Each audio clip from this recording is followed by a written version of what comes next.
लालू यादव बिहार के यादव सहित सभी पिछड़े और सनातनियों को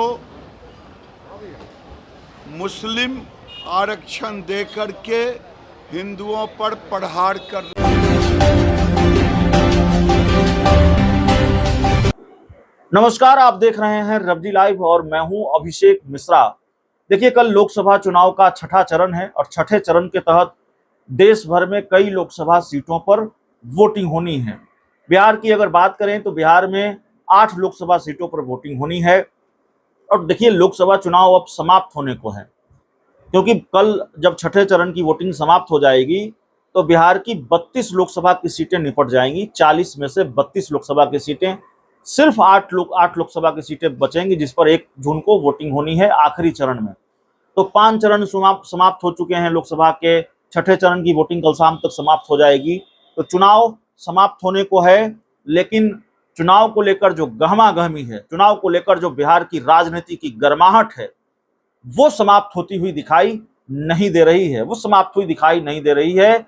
वार पलटवार और हमला ये साफ तौर पर देखने को मिल रहा है और बयानों की वजह से राजनीति की गर्माहट बढ़ी हुई है।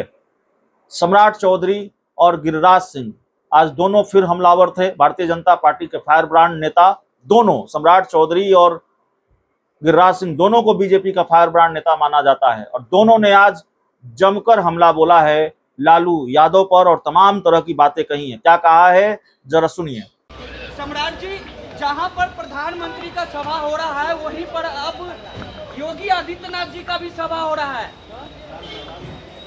अरे तो भाजपा के नेता है ना, भाजपा के नेता बिहार में आएंगे कि नहीं आएंगे? ये कोई बिहार कोई गुलाम थोड़े है। बिहार में सभी भाजपा के नेता आकर प्रचार कर रहे हैं और हम 40 की 40 सीट जीते। ये ममता बनर्जी नहीं है कि मुसलमानों को तुष्टीकरण के चक्कर में आरक्षण दे दो। ये लालू प्रसाद जी का राज नहीं है कि मुसलमानों को तुष्टीकरण के चक्कर में आरक्षण। का एजेंट है प्रशांत यादव, कह रहे हैं कि प्रशांत किशोर बीजेपी के एजेंट हैं।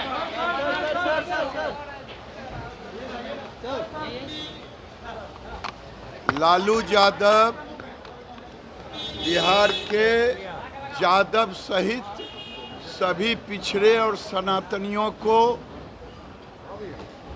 मुस्लिम आरक्षण देकर के हिंदुओं पर प्रहार कर रहे हैं।